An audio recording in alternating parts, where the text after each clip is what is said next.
दोस्तों नमस्कार। पिछले 5 दिनों से मैं कोई वीडियो नहीं बना सका और कोई भी अपडेट आपको नहीं दे सका। क्षमा चाहता हूँ। लेकिन हुआ क्या कि मेरा कुछ भाई साहब स्वास्थ्य खराब था और स्वास्थ्य कारणों से मैं ऐसा नहीं कर सका।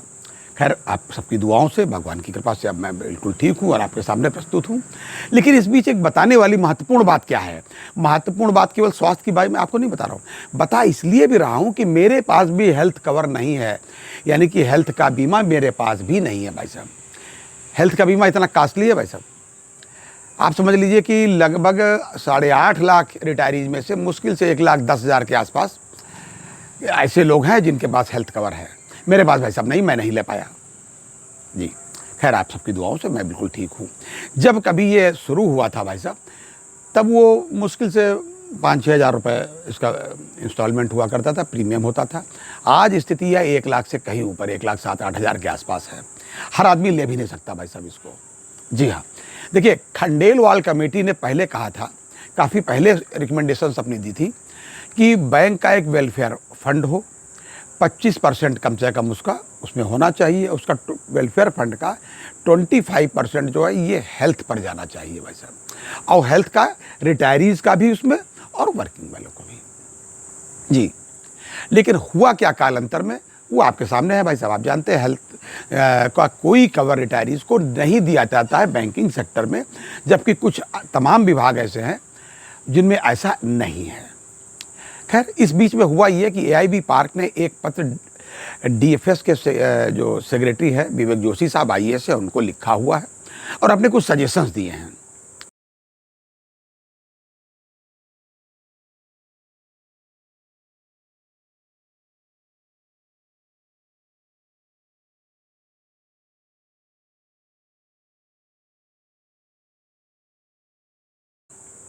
और उनको ये बताया है कि साहब जब ये शुरू हुआ था तो 2000 जब मतलब उन्होंने 2012 का एग्जाम्पल दिया कि 2012 में इतने का था और आपका यानी कि डीएफएस की तरफ से एक पत्र गया था आईबीए को कि ये जो है बैंक के वेलफेयर फंड से ही होना चाहिए, लेकिन आज तक नहीं हुआ।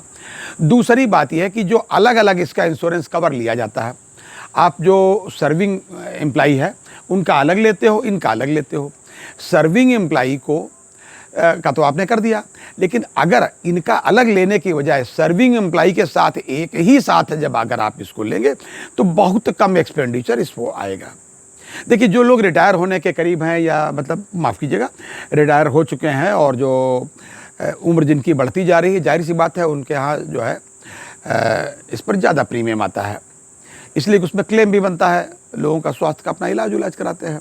लेकिन अगर दोनों का अगर आप इंश्योरेंस एक साथ लेंगे किसी भी कंपनी से तो आपको काफ़ी सस्ता मिलेगा। एक उन्होंने ये सुझाव दिया है जी, और उन्होंने तमाम और अपने ढेर सारे सुझाव दिए हैं कि जिसके आधार पर आप इंश्योरेंस इस तरीके से करा सकते हैं और ये कल्याणकारी स्कीम है।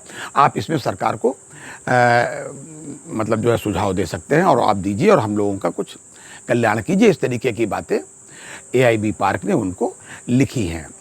देखते हैं भाई साहब क्या होता है। देखिए इस बीच में और भी डेवलपमेंट हुए इन 3-4 दिनों में, मैं आपको बता दूं। एक है अखिल भारतीय जो है पेंशनर्स समाज, इस नाम से भी एक एसोसिएशन पेंशनर्स की बनी है। उन्होंने भी फाइनेंस मिनिस्ट्री को, और पेंशन की मंत्रालय का अलग होता है, उनको भी पत्र लिखा हुआ है।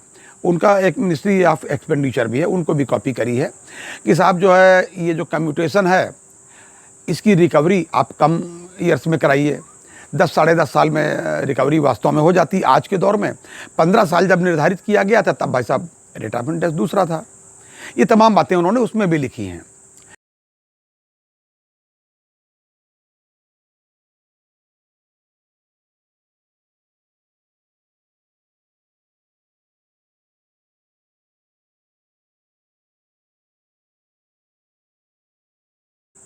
और ये उल्लेख भी किया है कि भाई देखिए वो जो Punjab and Haryana high court में जो मामला हुआ, कोर्ट का आदेश हुआ, उस पर अभी स्टे चल रहा है कि आप अभी रिकवरी की स्टे नहीं करेंगे, पेंशन आप देते रहेंगे, वो उसका भी उल्लेख किया। तमाम बातें उन्होंने बताई। तो एक ये भी एक पेंशनर्स के हित में ये बात है। लेकिन ये बात उन्होंने जो अखिल भारतीय पेंशनर समाज के लोग हैं उन्होंने केवल सेंट्रल गवर्नमेंट के एम्प्लॉइज़ के बारे में कही, जो कि उनके मेंबरान हैं। बैंकर्स उनके मेंबरान अमूमन नहीं हैं। जी। तो लेकिन समाज में जो कुछ होता है उसका लाभ हानि जो कुछ है प्रभाव तो पड़ता ही है। अगर उनको वहाँ से लाभ होता है तो आपको भी मिलेगा। और मैं अब ये देखना चाहता हूँ कि जो एआईबी पार्क है और जो भी रिटायरीज एसोसिएशन है, जो भी रिटायरीज़ के बारे में कर रही हैं, चाहे वो पेंशन अपडेशन के मामले में हो, चाहे हेल्थ इंश्योरेंस के मामले में हो, देखते हैं इसका क्या नतीजा निकलता है। ये था आज तक का अपडेट। अगली बार अन्य अपडेट के साथ, तब तक अपना ध्यान रखिए, अपने स्वास्थ्य का भाई साहब विशेष ध्यान रखिए। जय हिंद, जय भारत, नमस्कार।